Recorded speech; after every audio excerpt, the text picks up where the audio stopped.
The Thunderbolts is the latest MCU movie, this time following a group of anti-heroes, some would even go as far as to call them villains, being put together on a mission, only to find out that they've been set up, so now they must band together to get revenge on whoever put them up to the trap. And that's all pretty much there. Any spoilers, you guys? This will be a spoiler-free review.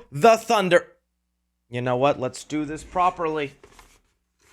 It still fits. We are the Thunderbolts! I'm still shocked it fits. Popcorn bucket usually don't fit. Red Chris head. Okay, this is a cool popcorn bucket, but it actually hurts to wear. All right, now moving on to actually talking about the Thunderbolts. I remember when Marvel first announced this film, and it would be kind of the MCU's version of Suicide Squad. You know, rounding up a group of people that are mainly known as villains, making them work together for some specific reason. And me personally, you know, doing my research on the Thunderbolts, I would see a lot of cool members on the team. Punisher, Red Hulk. I got to thinking of like, oh man, who are all the leftover villains in the MCU they could force together? And I never expected the team we got. Not to be a complete hater, but it is a bit of a disappointment when 90% of the roster are just people with soldier serum, and really only one member of the team has a real unique superpower of being able to phase shift through matter. The lineup was a bit underwhelming, but I was still down for it because actually looking into each one of these characters, I was like, you know what? I would love to see them interact and try and work together. They added some intrigue with the asterisk on the title, and the first couple of trailers actually blew me away and surprised me with how genuinely good it was actually looking, not just as an entertaining movie, but just as a film itself. Real locations, actual stunt work being put in. I went in optimistic with the Thunderbolts, hoping to have a good time, and what I got once I saw the movie, it actually was so refreshingly nice. It brought me back to the days of the old MCU. Yeah. You know, around here, I'm not an MCU hater, but I have been vocal about the things that have let me down recently. The overconnectivity, the way projects feel more like setup to the next thing than actually just being a good project in itself. Oversaturation of characters left and right. Disney Plus shows, which if you really do look at the Thunderbolts, a lot of the team is made up of people either in movies that didn't do well at the box office or were introduced through a Disney Plus series. But what they pulled off here was so refreshing, it actually reminded me of one of the early projects of the MCU. So getting into some of the good before I mention some of the things I didn't like so much is the team itself. Okay, yeah, they might not have a lot of variety in their power set, but chemistry-wise and everything they brought to the film itself, especially Taskmaster, like, oh my goodness, the screen time, impeccable. Deserves Oscars. I am indeed being facetious. Back to being serious for a bit. Florence Pugh, she is the star, the lead of this film, and she carries it. I remember when it was first announced that she would be in Black Widow, and there'd be rumors that she'd be the replacement Black Widow for Scarlett Johansson because, well, she died and fell off a cliff in Endgame. And years ago, before watching Black Widow, Thunderbolts, or even her part in Hawkeye, I was like, how could you replace ScarJo? Like, that's Black Widow, that's iconic. No, but man, she actually is being a really good replacement for Black Widow in the universe. Not so much because she's able to fill in that gap, but just because her character itself is just very unique. The movie opens up with a monologue by her that just really captures her character as a whole and how she feels about the things she does as Black Widow. That to me is always just such a unique angle that they're playing off, is these people who are kind of father and daughter, but not really because they were Russian spies. It's great. Florence Pugh gives the best performance of this movie. And back to David Harbour. Dude is hilarious. I love him as Red Guardian. That's what Marvel actually does well. Whether you like some of the projects they put out, like a She-Hulk, a Falcon and Winter Soldier, or a Black Widow movie, the characters themselves are written so likable, so entertaining and enjoyable. So getting an ensemble piece like this really highlights why they work well together and why we love that this is a crossover universe where they can interact. Because also Wyatt Russell, he plays, again, the lovable a-hole, the guy who is kind of a dick in the room, but yet you still root for him, you still feel bad for his shortcomings. You totally understand why he could never be Captain America, but there's a part of you that's like, I still want you to win, buddy. I still want you to get your little victory. No point even to comment on how great Sebastian Stan is as Bucky. Hannah John Kamen as Ghost also had some standout moments, particularly in her power set and the fight sequences, but I also thought she even had good chemistry within the group. The other standout to me I wasn't expecting all that much from was Lewis Pullman. He's the mysterious character that I think if you've been glued to MCU news, you know who he's going to end up being in this film. But just referring to him as Bob for now, because they do say his name like 50 times in the film, and each time is just as funny. Really solid job, and honestly, the things they were able to anchor in with his backstory, how broken of a character he is, where he comes from, and how members of the Thunderbolts can relate to that. It was such an unexpected part of this movie and gave the Thunderbolts a really thematically serious tone. Because don't get me wrong, this movie is still funny, and in fact, I feel like this film goes back to the days of balancing the humor really well, where,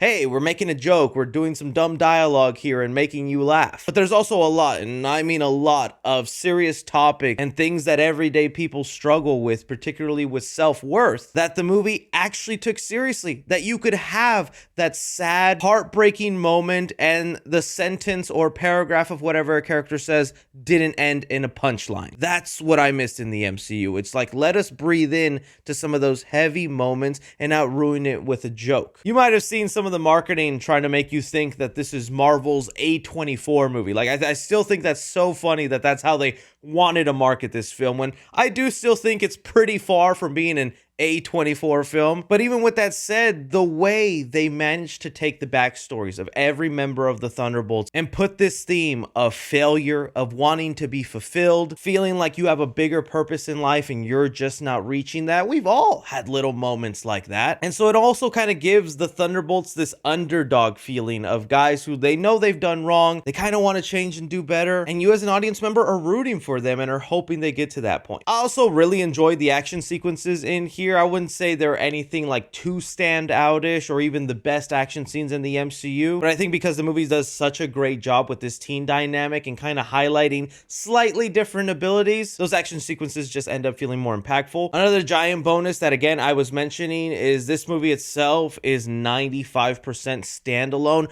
Yes, these are characters who come in from different projects and have to get together, but there's a phrase that comic book writers follow when writing a comic book, and that usually is that write every comic like it's someone's first time reading a comic. And this movie does that. I think it does a much better job than Captain America Brave New World, where I really wanted to love that movie because I love Sam Wilson as a character, but that film did leave me feeling empty inside and like it was just kind of an all-right Marvel film. This one, I think, does a way better job of filling you into the backstories of a lot of these characters, mainly because their backstories and how empty they feel inside is important to the story. But this is actually a movie where I'm like, I don't think you actually have to go and see Black Widow or Falcon and the Winter Soldier or Ant-Man and the Wasp 2 to understand Ghost's story. They fill you in pretty well here. And while the story and movie might reference events that have happened in the MCU, like they do talk about Captain America Brave New World and the president who just turned into a giant red monster, it still feels focused on its own story, not wanting to just set up the next thing here and there. So much that there's not even really like a big cameo or Easter egg or mind-blowing reference throughout the main movie that would actually be a gigantic spoiler for me to tell you. It's not worried about that kind of fan servicey stuff. And again, that's just what brought it back to old MCU, is when they were just trying to tell a fun, entertaining, good, self-contained story,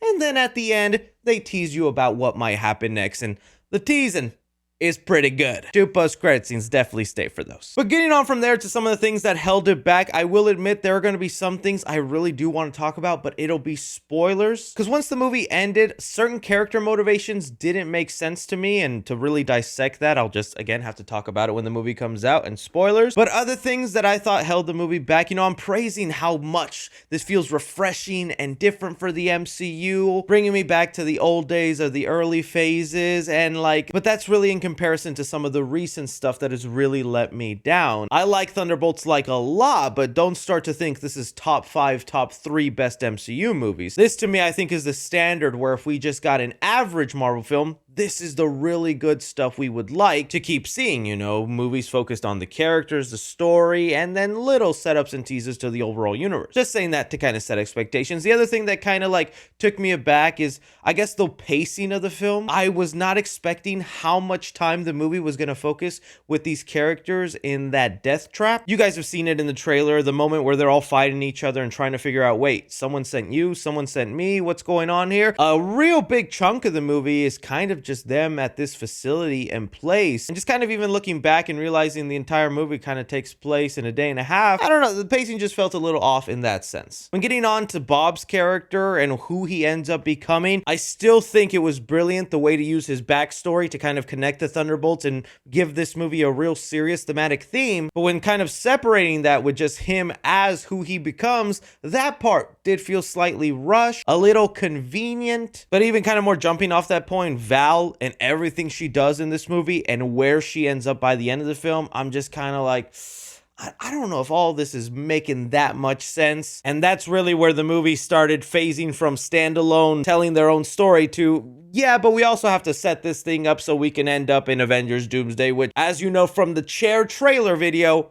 almost all the Thunderbolts are showing up in Avengers Doomsday. So it did feel like the ending was kind of cut short or rushed through just to get them in exactly the place they needed to be for that movie. Aside from that, there's some small wonky CGI moments. There's one where the Thunderbolts are fighting the big bad guy that I do think was an awesome fight to watch, but man, did a lot of the characters in those scenes look like PlayStation 2 characters being thrown around. Still cool moment, but I was like, this could have been a little bit better, especially with the movie that was really trying to hype up its real world locations it was shooting and its practical stunts, that those do actually come off really good in the film. But really, that's about it. This is a fun time for me. It's a good MCU movie that highlights the characters that they have introduced, how much better they are once they start interacting with one another. And although I had issues with them rushing and cutting the story short to get them where they needed to be, I'm really excited to see these guys in Avengers Doomsday, just so I can see these people interact with so many other people. So when it comes to the Thunderbolts, I'm going to give action 3.5 stars. Again, there was a couple of really cool standout sequences, particularly, like I said, the big boss battle fight that the Thunderbolts have, but you're not going to see very many of these action sequences on like the top 10 best fight scenes of the MCU. Commenting the movie, I'm going to give it 3.5 stars. I was really happy with the humor in this film. Sometimes MCU humor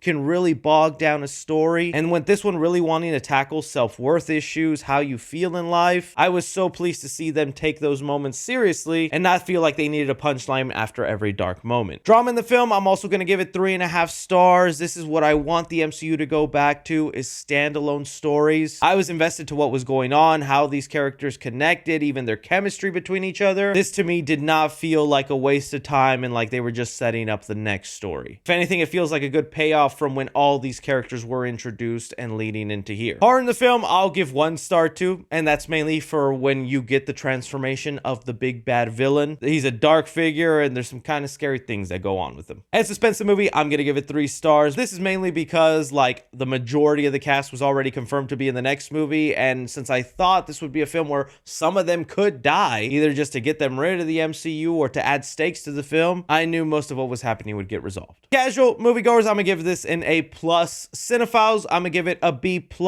and critically, I'm going to give it a B+. Thunderbolts isn't just worth watching in theaters, it's worth adding to your collection at home. That's a keeper.